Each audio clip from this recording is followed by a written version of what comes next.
Okay, good evening, everyone, and welcome to the STEM Files on YouTube. We are no longer on Blog Talk Radio. Happy New Year. This is the very first show of 2019. We have a return guest, Arianne Hunter, brilliant Ph.D. candidate in organic chemistry. But I'm not going to go into her bio. I'm going to let my co-host, Jabril, you want to take it away?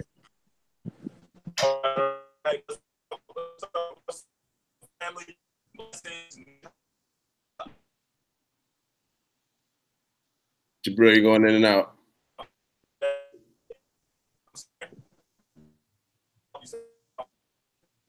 Better now? A little bit. You can go ahead. Yeah, you're good. All right.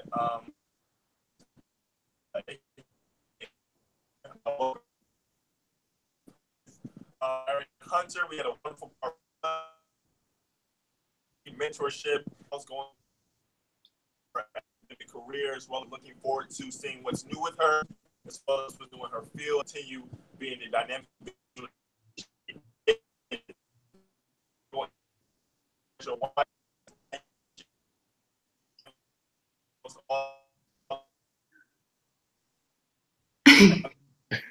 Jabril, we didn't hear anything you just said.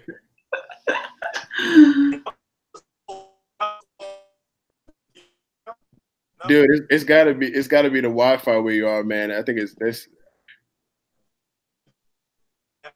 Well, how about this? I'll go out, you keep going, and I'll try to turn Wi-Fi. Okay. All right.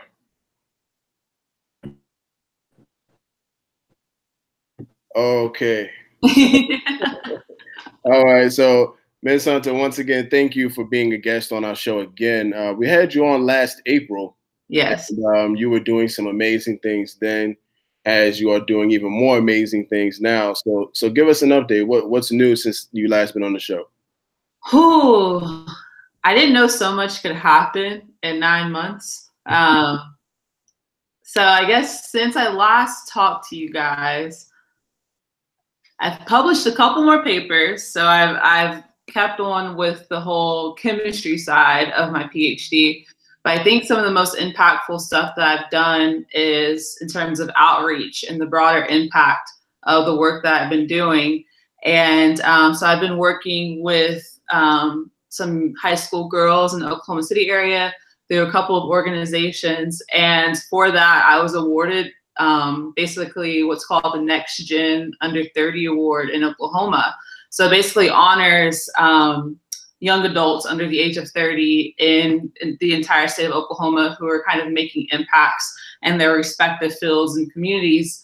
So I was able to win that, and I helped write a grant that got awarded by the NIH for, I believe, a couple, I think it was like $1.5 million. Wow. So a lot of stuff has happened. Oh, I won another award. I got honored as one of the top PhD candidates at our entire university. And I was awarded a cash prize for basically the potential of what my dissertation will be. And yeah, it's been a very crazy and hectic past 9 months since April. Nice. So you mentioned writing for grants and publishing your research.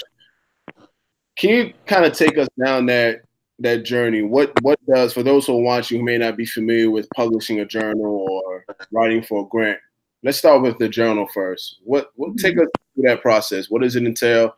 How do you get your research published?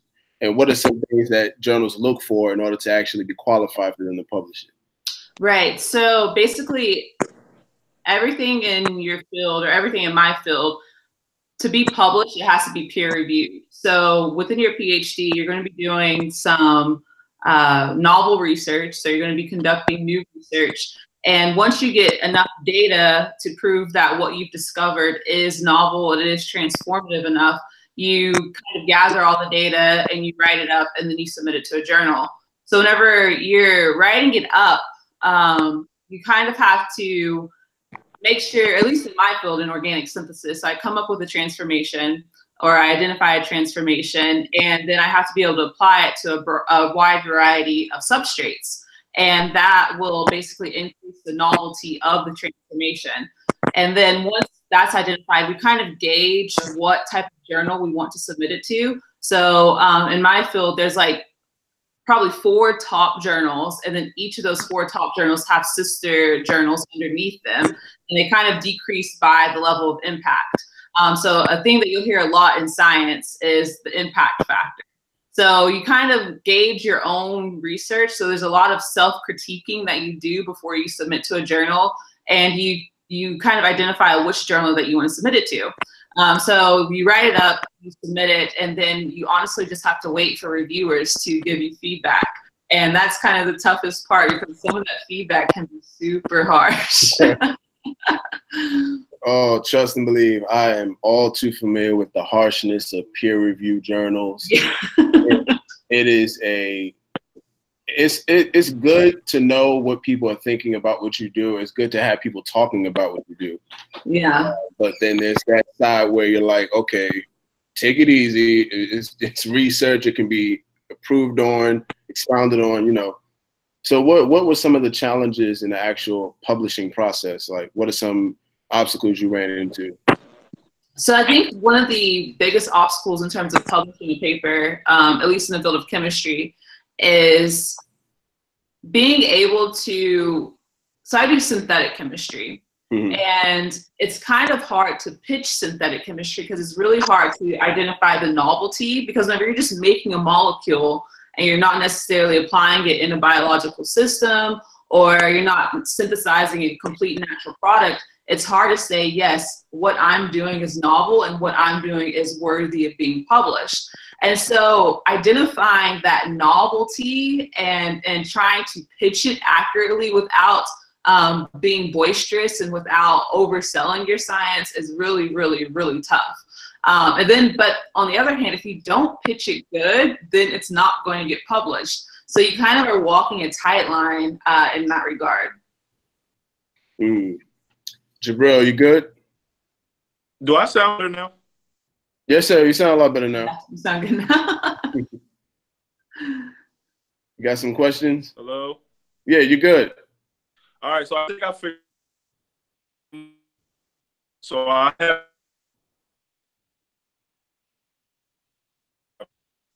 I don't know if this still sounds. Yeah, it's still going in and out a little bit.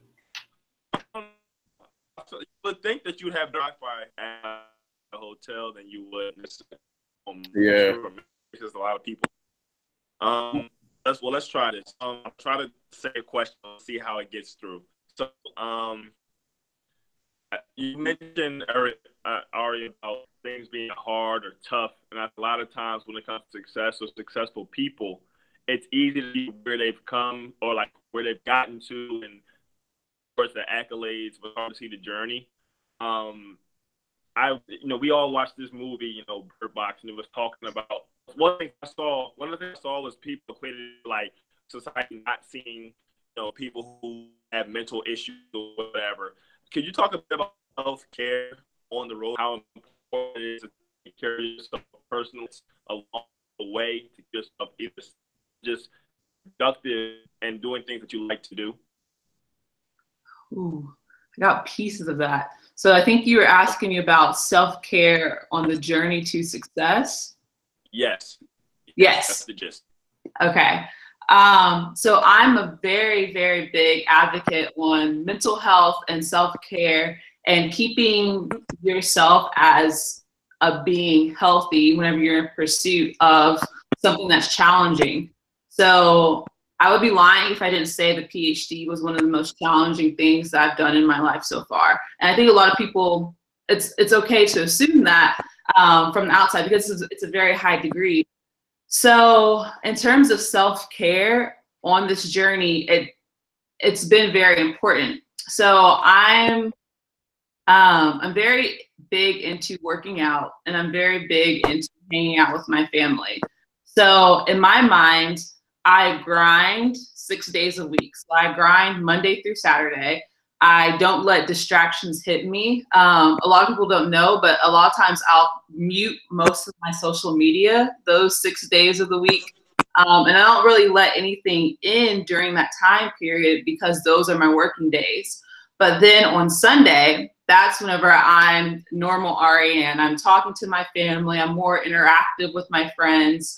And I'm more so that normal person. And that balance, that knowing that that seventh day is coming, helps me push through the first 6 days. But then within those 6 days, it's been important for me to also have an outlet. So I could easily wake up at 6 a.m., work all the way through to like 8 p.m. and just keep on going in a cycle and not really have an outlet.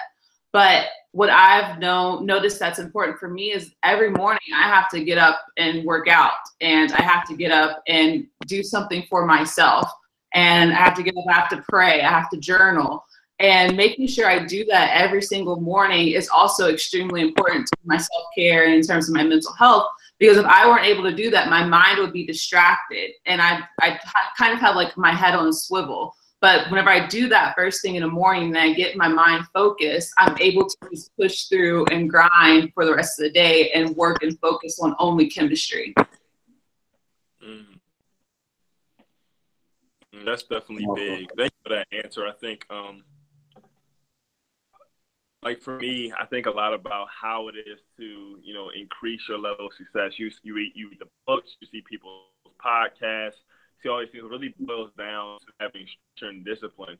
I think for those listening, can you kind of try to unpack kind of like the scientific relevance, or like how being structured and disciplined in your life kind of leads to success? Because sometimes you're like, okay, well, that's just how it is.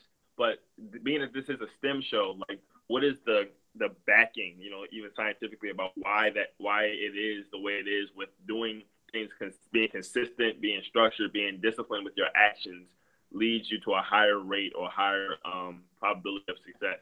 Right. Yeah. So I think, at least for me, being able to create a schedule in my mind allows me to be more disciplined in other aspects of my life.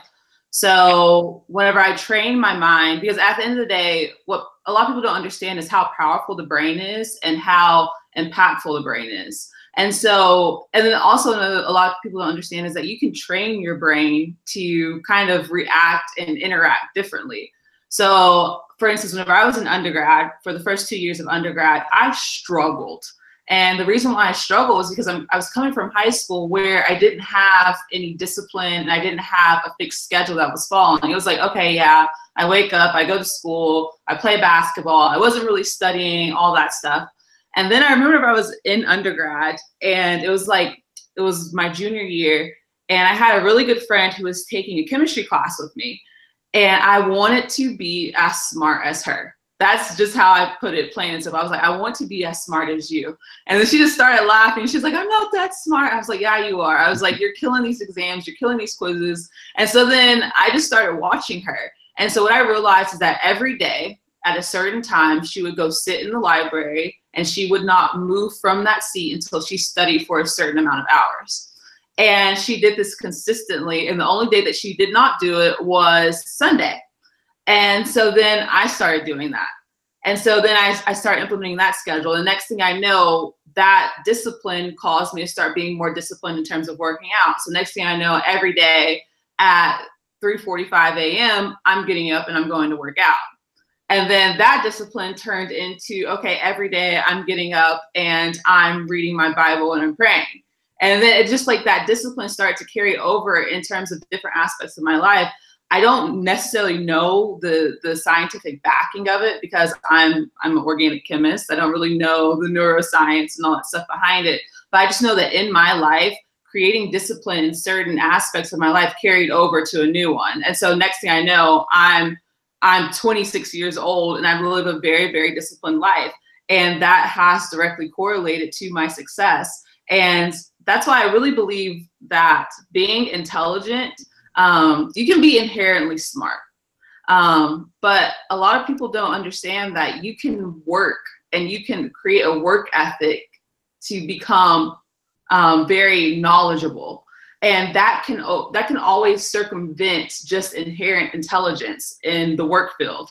It's like if you have a work ethic versus you're just smart and you're not working, those won't Like you'll always be able to trump someone. I like that, where you're smart, but you're not working. Yeah. And it's crazy because I know people, I'm guilty of it myself in the past, you know, having so much talent and so much know-how, but you sit on it and you do absolutely nothing with it. Yeah. What would you say to someone who is going through that now and may not be inspired enough to move out on their talent or move out on that know-how? What would you say to them to get them going? So I would speak to my own experience. So the University of Oklahoma isn't one of the top STEM schools in the United States. That's just a matter of fact. And that's the school that I go to. So I remember the first day I was in my PhD advisor's lab, and it was during our rotations. And so he looked over to me and he said, he was like, Arianne, he was like, your success will be determined by how hard you want to work. He said that basically where we're at is completely independent of how successful we can be.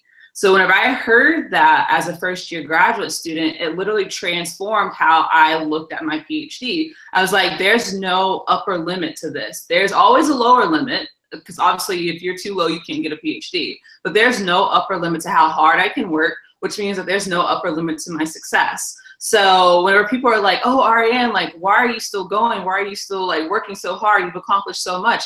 I'm like, there's not an upper limit to where I want to stop. And I'm not going to let someone or something put an upper limit there. So if someone is having a hard time getting motivated to work hard, I would say you have to do a self-reflection. And you have to say, okay, how successful do I want to be? And then if you don't want to be successful enough to the point where you're going to work hard for that success, then you have to own that. And you have to say, okay, like, I don't feel like working hard, so that means that I don't want to be successful. You need to swallow that pill. So I think a lot of people are almost scared to be highly successful and to work hard. It's because they know once they start achieving a lot, then more will be expected for them. Because it's like, okay, you achieve something, now that bar is going to go up. And then you achieve something else, that bar is going to go up. And then at some point, you're going to be like, okay, I'm tired. I don't feel like going for that next bar. So that's something that you have to own yourself. I like that. Jabril? Yeah, take your mic off, bro. Can y'all hear me? I'm sorry. Yes, sir. You good. Okay. I was saying there's so much we can go into about what you just said. You know, I see a lot of myself when we talk about people who aren't smart, and maybe because of something that happened in the past, you know, like kind of like you've played it safe, you know what I'm saying? Like, okay, like I'm successful, but I'm not as successful as I can be. But like people see me in a certain way, that's cool. That's all I need, you know what I'm saying? Mm-hmm. And I think when you talk about taking risks and you talk about really pushing yourself, a lot of it is not only for yourself, but people are watching. And not that you do things for other people, but for us in our community, in the Black community, and other underrepresented groups, those who are wrestling with themselves, with what it is they want to do next, look to people in our age group, look to people like us to like show them not only the way, but show them that they can do. And I think that, you know, one of my questions is you as being one who is successful, just in a physical sense of like awards and everything. And we're being in this new year and everybody's so hooked up with like solutions.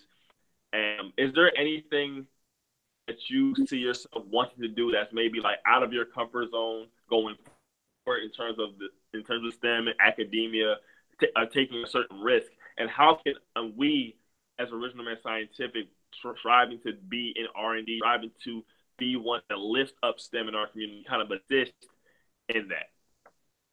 Right.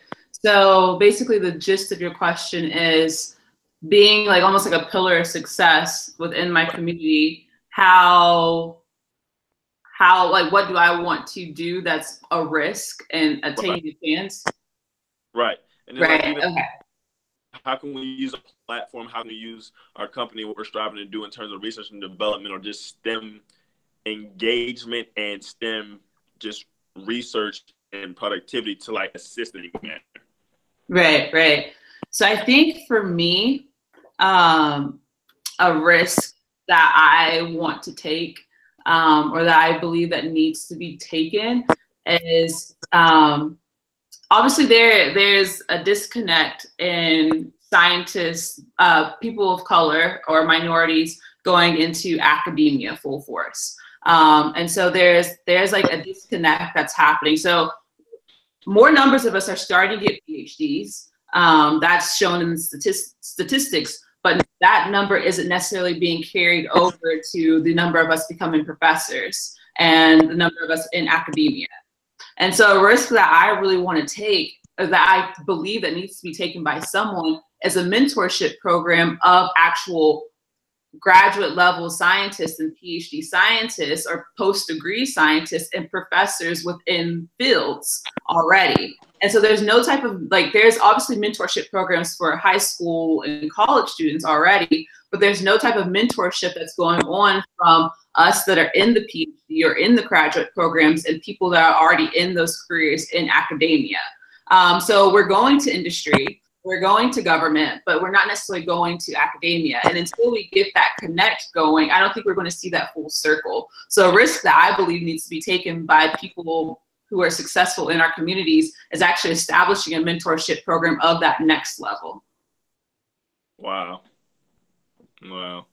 And you know, you start to fix the problem of not seeing yourself in the picture. Mm-hmm. You know, a lot of, we use the adage or use the story of, okay, if I take a picture, who's the first person you look for? Everybody says themselves. Right? How do I look? With my eyes open. You know what I'm saying? You know what I'm saying? My teeth white. All these things, but you want to see you. So when you go to a class and everyone who stands in front of you does not look like you, you can't tell me, regardless of how smart you are, it still does something to constantly see someone who doesn't look like you in front of you.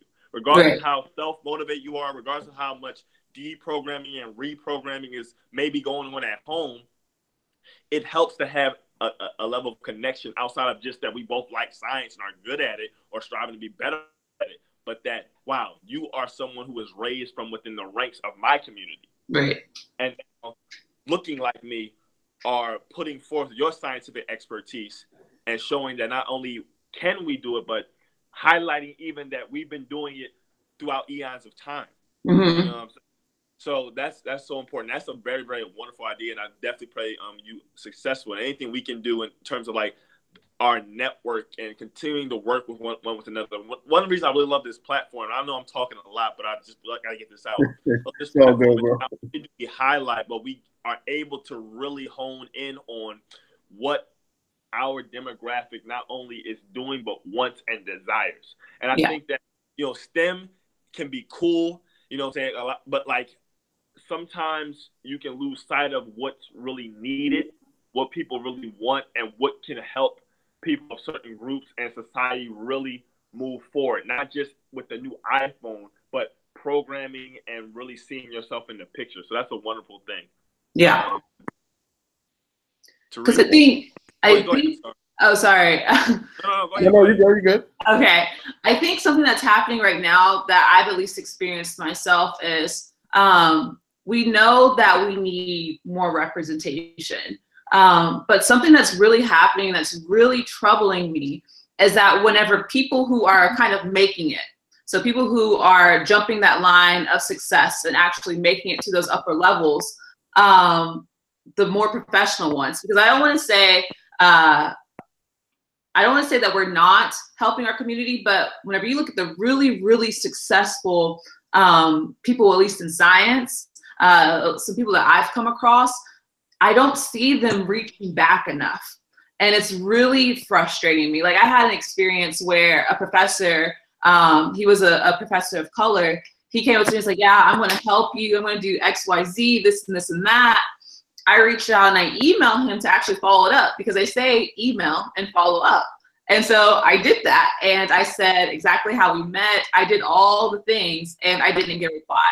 So I was like, okay, there's no reply there. So then I sent another reply, like another message like 2 months later, and I still didn't get a reply. So it's like, it's easy to say that you're going to do something. It's easy to say that you want to help your community, but to actually do it takes another level of sincerity and authenticity that I believe a lot of people aren't channeling these days. And it's really frustrating me. So it's like, if you're going to say you're going to do something, actually do it and be a person of your word, especially whenever it comes to STEM and people of color, because we need that representation so bad. You know what, that hits home for me because I bear witness to what you're saying. Mm-hmm. You know, I've come across several people that I've actually considered mentors unofficially, but I really looked up to these individuals, and they didn't necessarily carry out what they said they were going to do. Not only just for me, but for everybody that was in that particular environment that he was talking to or participating with. What are some of the ways that, or what are some of the things that causes these particular individuals to say this, but end up not following up, not emailing back, not even so much as just trying to keep their word in terms of their community outreach or helping the next generation come up? Right, yeah. So I can honestly speak to this because I've experienced some feelings that would cause this response. So with me, I'm very busy. I have a dissertation to write. I have defense presentations that I have to make. I have papers that I have to write. There's so much that I have to do. And so whenever it comes to an outreach program that I'm working with, or it comes to a mentee, I could easily not respond to an email. I could easily say, oh no, I'm too busy. I can't make that event today. I can't do this. So that's easy. What's hard is actually living out your word and helping those people. So what a lot of people don't understand is that outreach and broader impacts and actually seeing science be spread in our communities, that takes effort outside of the effort that we're putting in our day-to-day lives, in our work environments. So I think it's really easy to become lazy in that aspect. And so I think what's happening is a lot of these people in positions of influence, they're what they're identifying as important isn't necessarily aligning what's best with for their communities. So it's easy to say, okay, outreach is a secondary activity that I don't really need to put my full effort into. I just really need to focus on my work. And so you become selfish minded. And I think that's really what's plaguing our society or our community, because it's like you can be selfish minded super easily because you're like, I need to be as successful as I can. But what's hard is say, okay, as I'm reaching success, let me make sure I'm carrying that heavy bag of lifting my community up at the same time. You know, if I may, for me, I think what it goes back to is motive.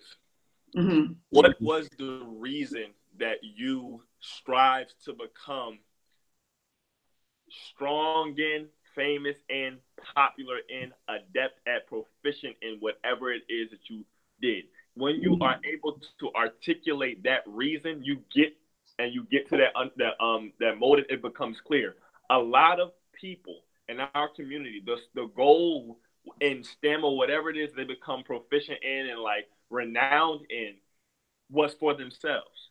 Like, I want to get out of the hood. I want to just live in a nice house and have a nice family and have a attractive wife or husband that has money. That's it. See, what individualism versus collectivism, that you have America versus other countries or whatever. And as one who I witnessed to both sides of that coin, as you said, I remember a girl that I met. I went to an alumni day from my company and spoke to her. I wanted to give her a tour of PEX, and it's funny that she emailed me. I never got back to it. And for me, what it boils down to is if I don't write something down, make a note, it's easy for me to forget. So sometimes it's easy to get caught up in saying things for the moment. Mm-hmm. And another thing, I remember myself being on a meeting a young man at a career session, then going back for via email, helping him work on his resume, bringing him to my company. I'm touring through. So like, I've seen both things. And it's like, what do we really want? Are we seeing us as a people? Like, we got to get each other up and then have everyone at a certain level. Or as long as I'm here and I can be seen and I can be used as, you know, the pinnacle of success here, and people want my autograph and I'll show up for outreach as a publicity stunt, versus I'm trying to give something tangible. That's what it comes down to. So I think when I think about what me and Brother Tariq are trying to do, and then even and you as well, and those of us that we have on our show, is how can we leave lasting impact that is more than just my name was. Yeah. Yeah. What can you feel? What can you eat? What can you smell? What can you touch? What can you partake in? What can you ride in that is not just for like self-aggrandizement, but has led to some type of advancement for not only society, because it's easy to do that, but for people that look like you. Mm-hmm. You know what I'm saying? To where, like, you know what, my people are better, or my family or my people are better because of this thing. Right. Yeah, it makes you feel good because that's natural, but more than that, people's livelihoods are better. Mm-hmm. You know, exactly. So that I think I'm really, really happy for what you said, because you can see that not only the passion, but trying to figure out like how is it that we really go beyond social media. Social media is such a fad now. So like it's like, oh, like, look at me, look at me, look at me. But one of the biggest things that I saw on social media is people show you what they want you to see. Yep. Right. Yep. You know what I'm saying? Regardless of like how successful it look, how many followers somebody has, that life is a life that this is what I want you to see of me at any given time. I can be going through divorce. I could be, broke. I could, be in so many situations, but always remember that. So, thank you again for coming on the show, Ari. Yeah. It's like, I think this is crazy in the sense of like, we're talking a lot about policy, STEM, not so much in the supremely technical sense, but in the activism and in the like representation sense. And I think that's a really good lens to really see it through. So I'm gonna stop talking now. Yeah, I recently brought up something on my social media feed, and I said it's really easy to make it look like you're working hard on social media. Yeah. But what's so important, especially with this younger generation, is you have to be super self-aware. So you can post pictures, oh yeah, in the lab, oh yeah, in the gym, getting it done. But what's really going on behind that camera lens? What's actually going on in your real life? I've done things where it's like people will look at my CV or look at my resume and they're like, dang, you did this.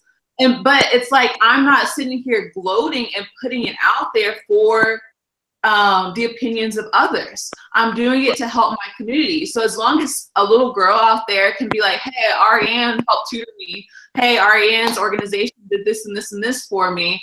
I feel good. I don't care if an equal on social media knows what I did. I don't care about snapping a picture, doing an outreach activity, because I know that that doesn't matter at the end of the day. If those girls aren't getting my full attention, if they're not able to see Ari in her realness, then I know that what I'm doing is null and void.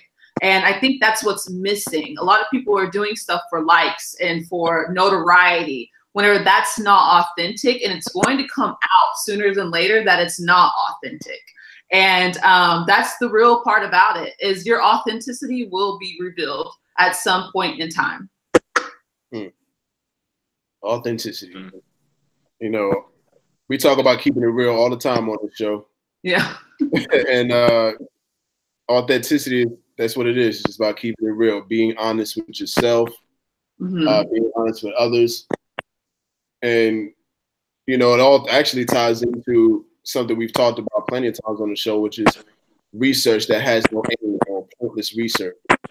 Like someone was to do a research project, but it has no broader value to advance the community.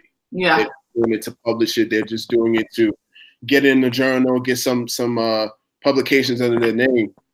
And I love what you're doing in chemistry, because first of all, there aren't too many Black women in chemistry to begin with.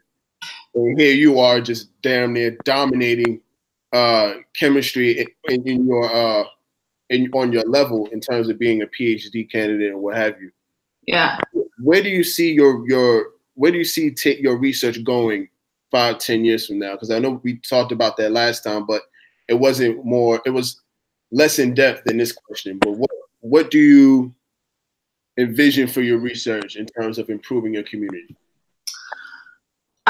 So the thing about it is my PhD research that leaves me once I graduate. So even though I've been putting in all this effort and all this work to get these ideas off the ground, that leaves me once I walk across the stage in May.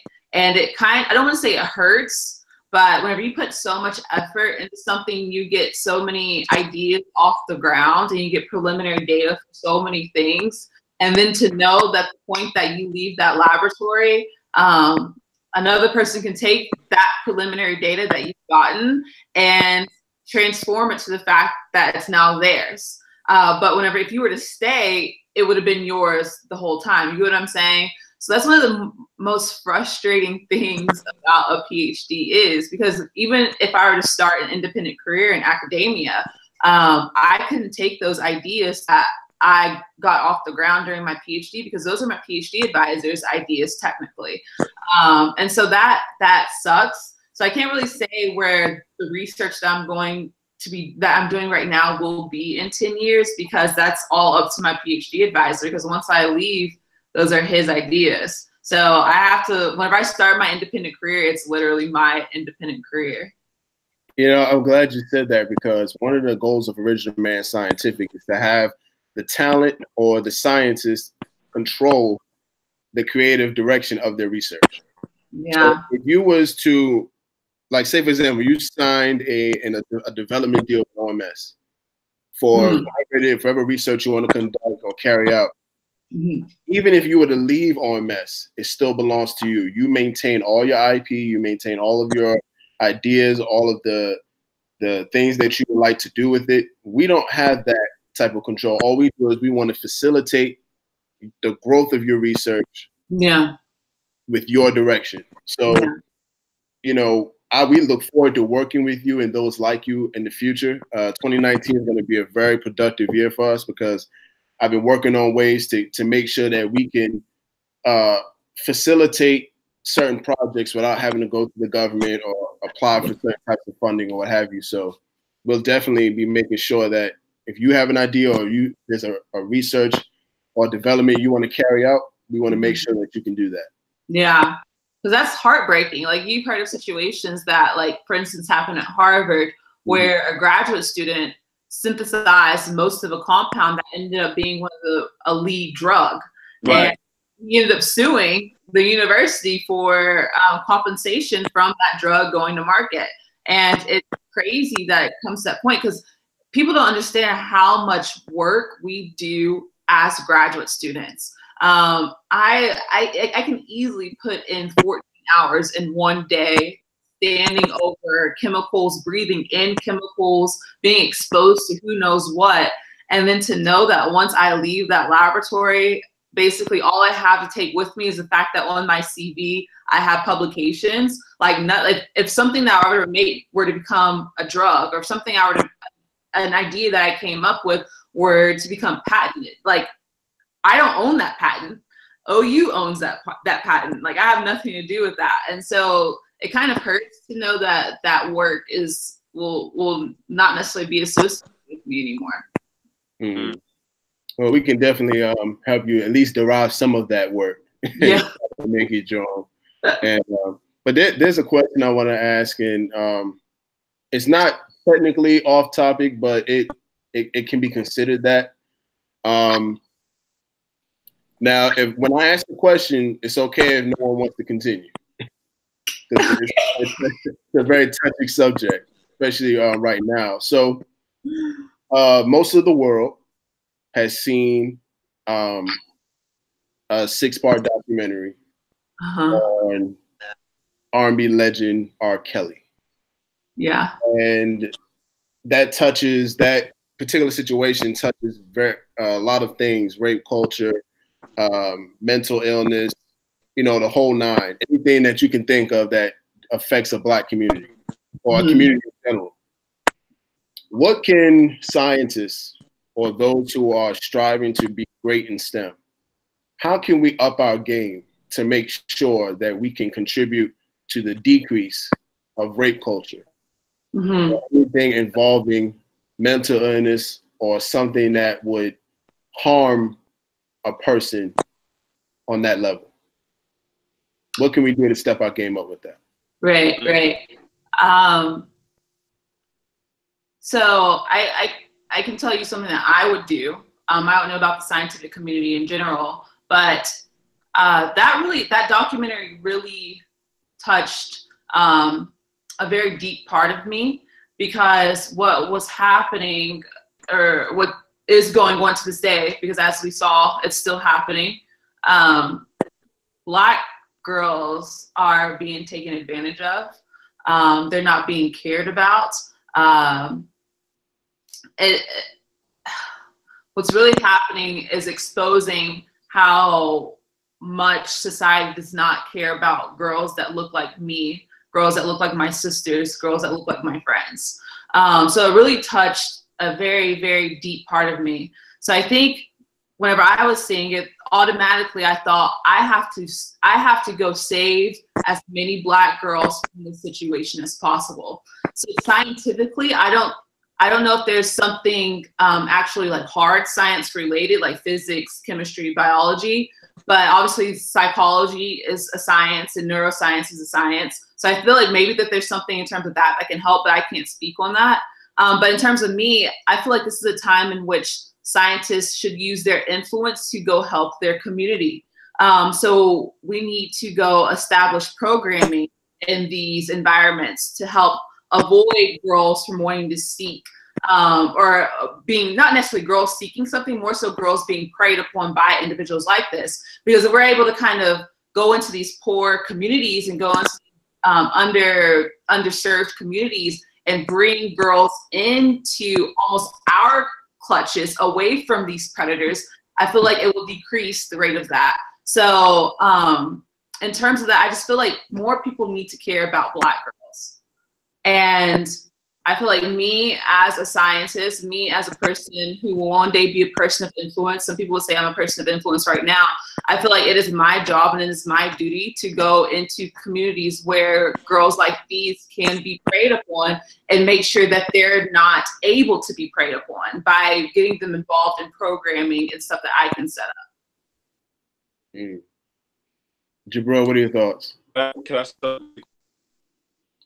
First things first, you, Ari, for saying society and not saying R. Kelly. I'm going to qualify the statement. I watched the documentary. I'm not going to watch the documentary. I'm going to tell you why. Because honestly, at this point, it's like we understand rape culture and everything. I don't think I get anything from watching the documentary that I don't already know, other than, honestly, another like skewed attack on the Black community, and like kind of making it seem as if R. Kelly or maybe Black males are a problem in this sense, and that's it. Also, because we have to understand that what you really brought up is the importance of one who controls their environment. Mm-hmm. Environment is stronger than nature.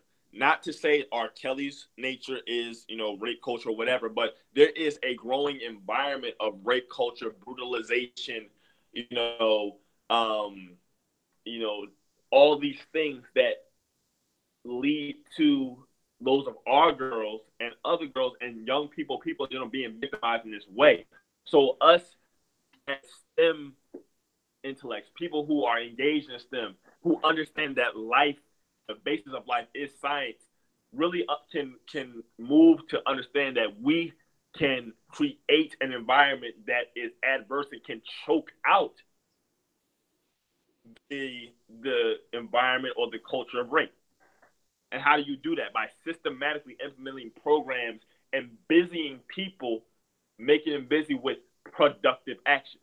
See, what we kind of lose sight of is people think science is these specific, big name sectors or areas of science. And what it really is the ability to look systematically at your situation and using the laws of the universe, be able to impact or imprint your will on that, right? Mm-hmm. So, and I think that's, you said it really beautifully. And those of us who have influence, however little or great, but just have a love of our people, a love of humanity, in the sense that we don't want to see anybody harmed, can start to use that influence to make, again, those tangible things that occupy the time, that capture the fancy, capture the imagination, and really start to put society, our people, young girls, young boys, people on a path. It's like, oh, okay, this isn't called for. We don't do this. This doesn't happen. If you do this, you know, these are the consequences. But then there's also something else that occupies time you can do. So that, like, again, thank you so much. And one thing, like, off this topic, I actually wanted to ask regarding the innovation space or the ability to experiment. It becomes, I guess, easy once you're in a PhD program or you're in academia to have the requisite access and materials to do experimentation, to do research. Yeah. As one who currently is not in academia, currently is not in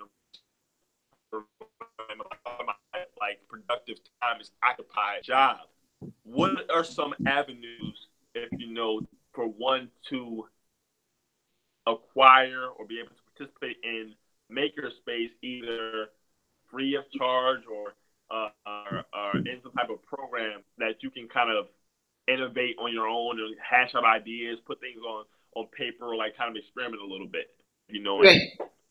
Yeah. So basically it's almost how can us, or how can we as independent scientists, or me as a student to be independent scientists, how can I create an atmosphere where I can actually do innovation in science? Yeah. So this is also another thing that's extremely frustrating for me, because to get the big funding that you need to kind of do transformative science, right now at least, you have to either be associated with academics or you have to be associated with government. Right. And then lastly, you can be associated through just the private sector, through business, but that's so hard.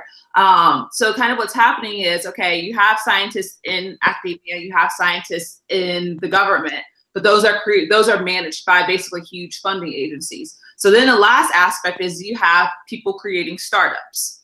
Right. So it's like, how do you actually get a startup in terms of science off the ground?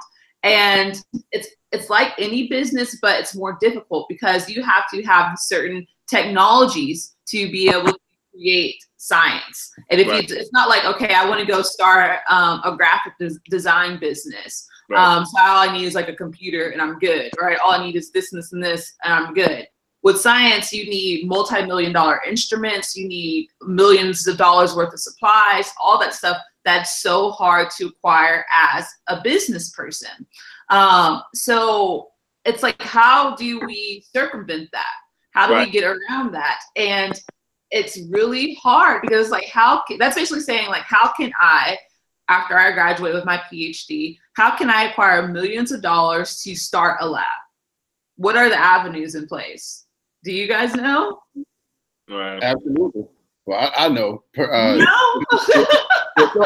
Someone that's actually working on that particular avenue. I'm gonna go on the surface with it. I'm not gonna go in depth. Yeah. But so basically, one of the ways you can circumvent or get around the usual things that are required to develop a lab is to be even innovative with producing the lab itself.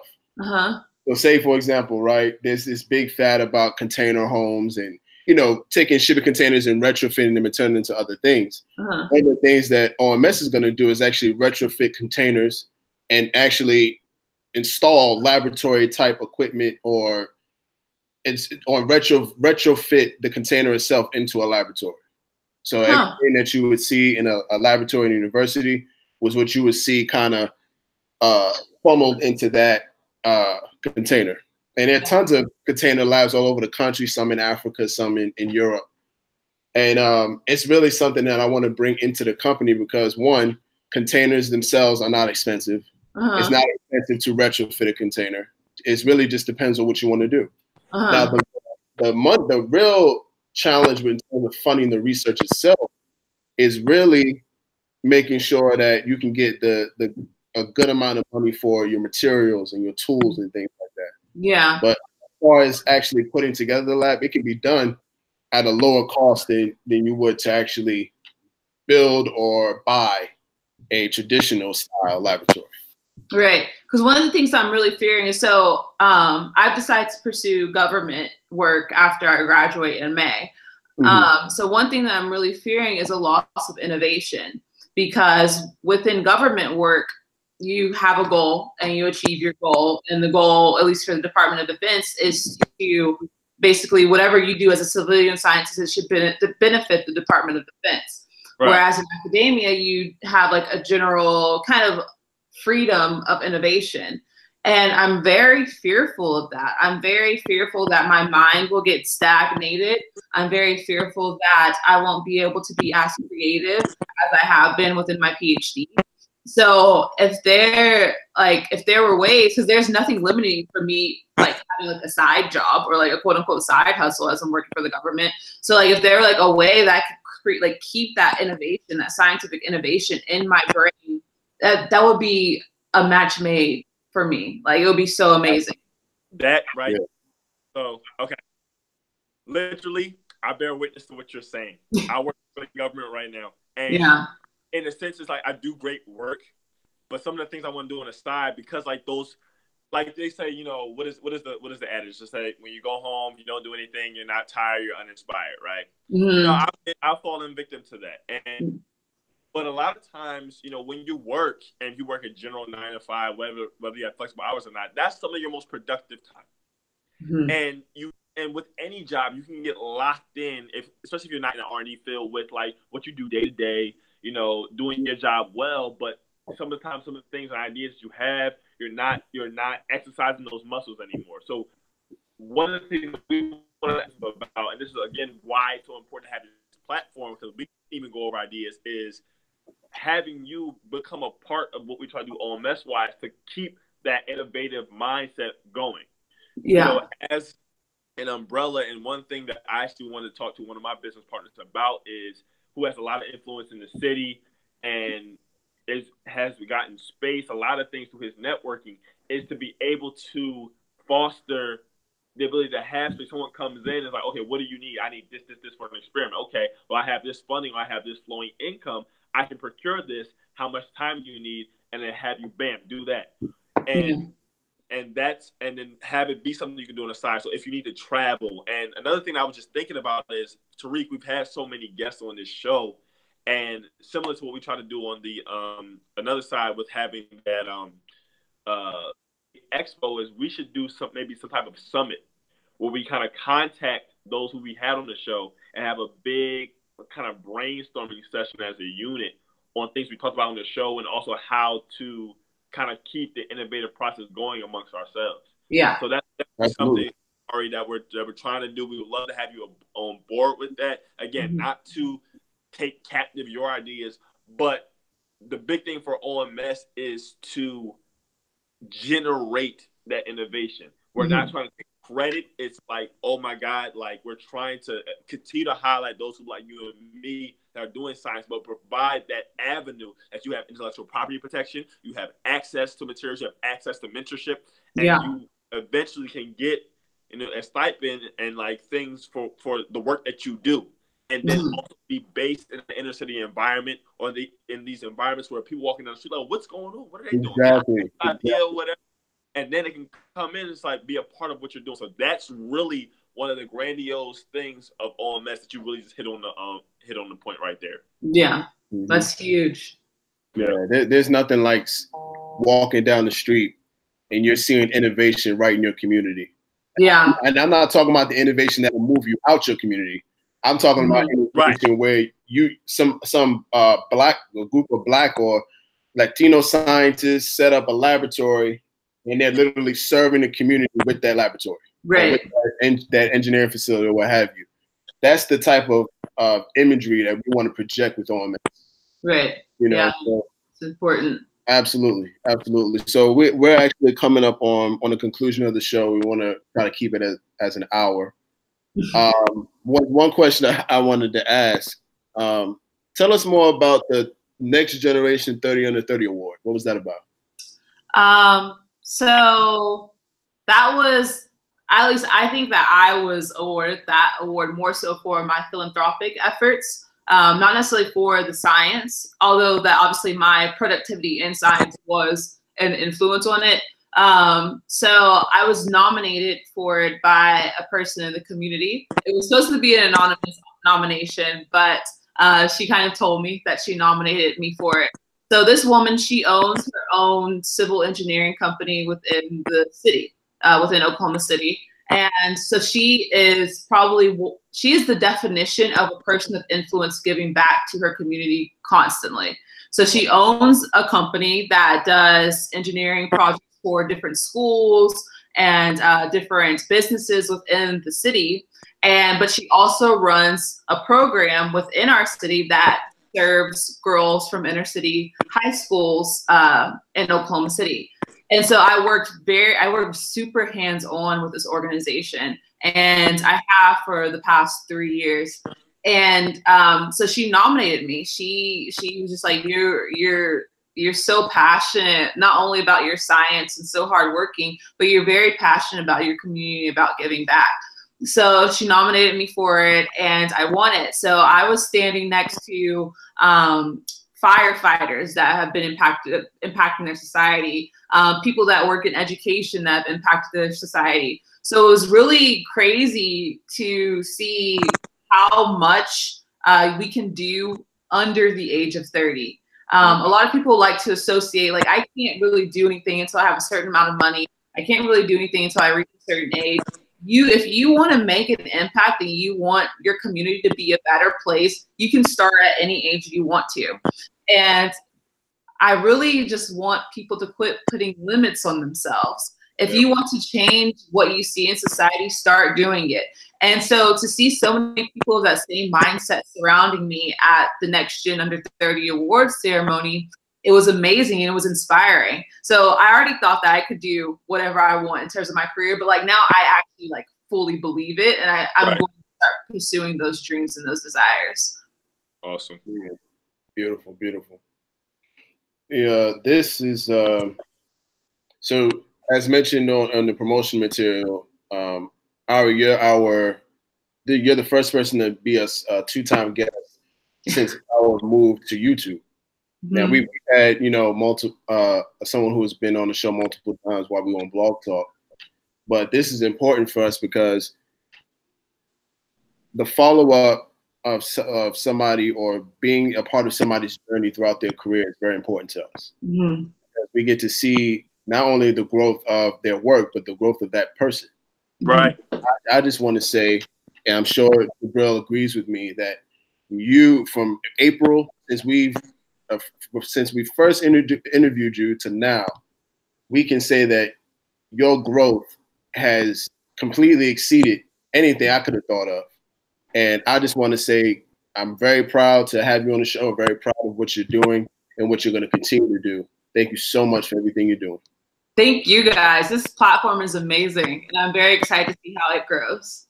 Oh, thank you. So, can't take any credit for that. All glory goes to Allah, God. That's right. That's right. Like I said, I try not to talk so much. So I get self-conscious about that because I've been told I can kind of go on. But I get kind of emotional sometimes on this show because when we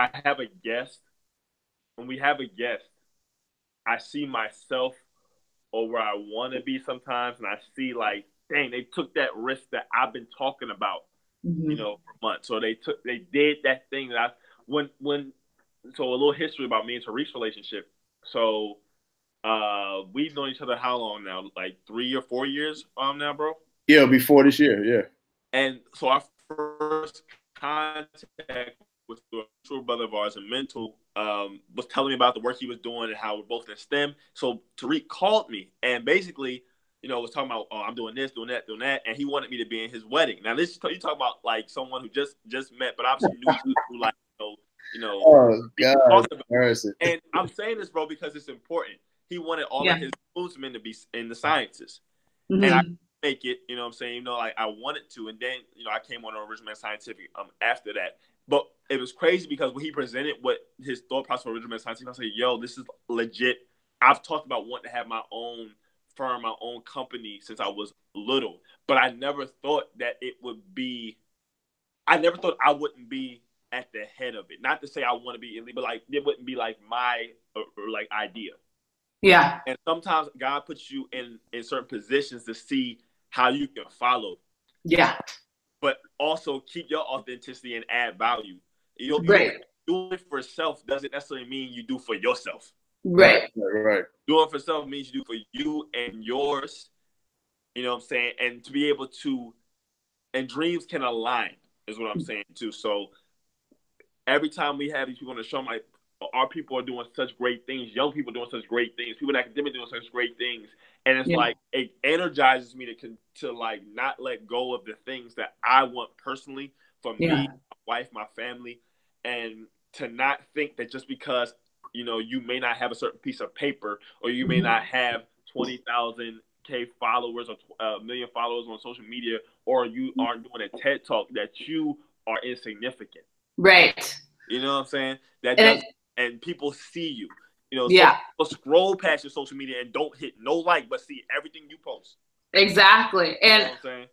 I think that's something that a lot of people don't really talk about, is how much your peers are a source of inspiration. Yeah. And so for me, so many of the women and men that I graduated from Dartmouth with are literally inspire me every day. But what's so easy is that inspiration, it's a close line to jealousy. Yes. So there's a line.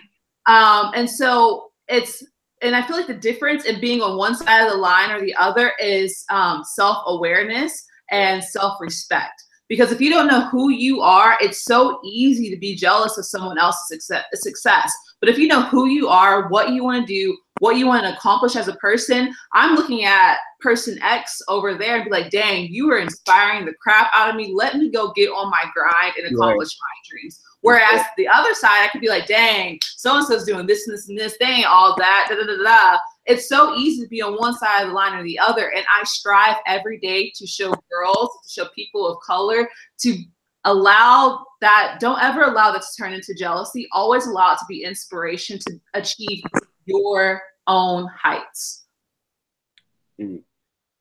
Bro, what's the mother of hypocrisy? Say that again. What's the mother of hypocrisy, bro? What's the saying?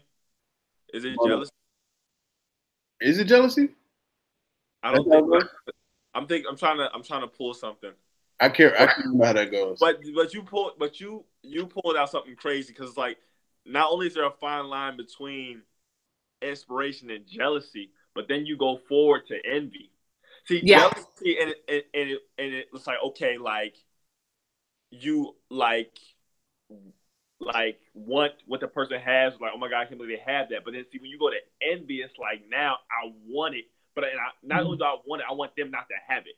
Exactly. And there's no point. Where disease sets in.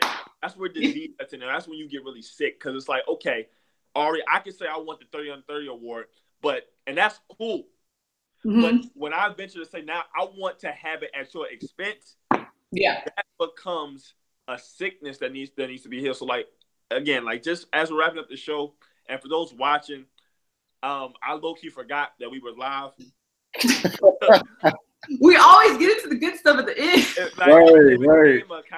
It just became a conversation, and so much that I've been thinking about personally between myself, and Tariq, our families, and everything has been pulled out in this show. Thank you so much, Ari.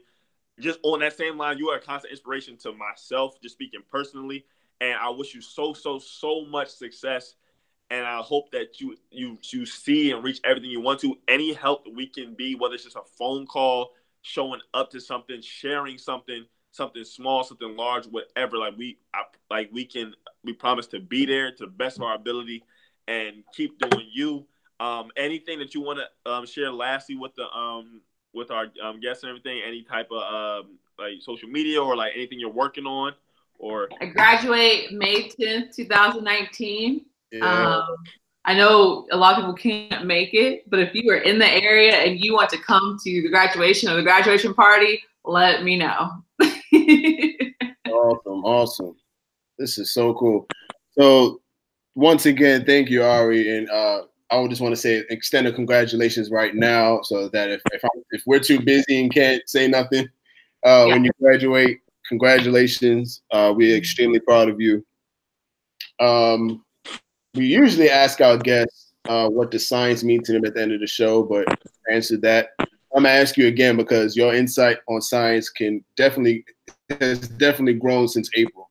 So what does science mean to you?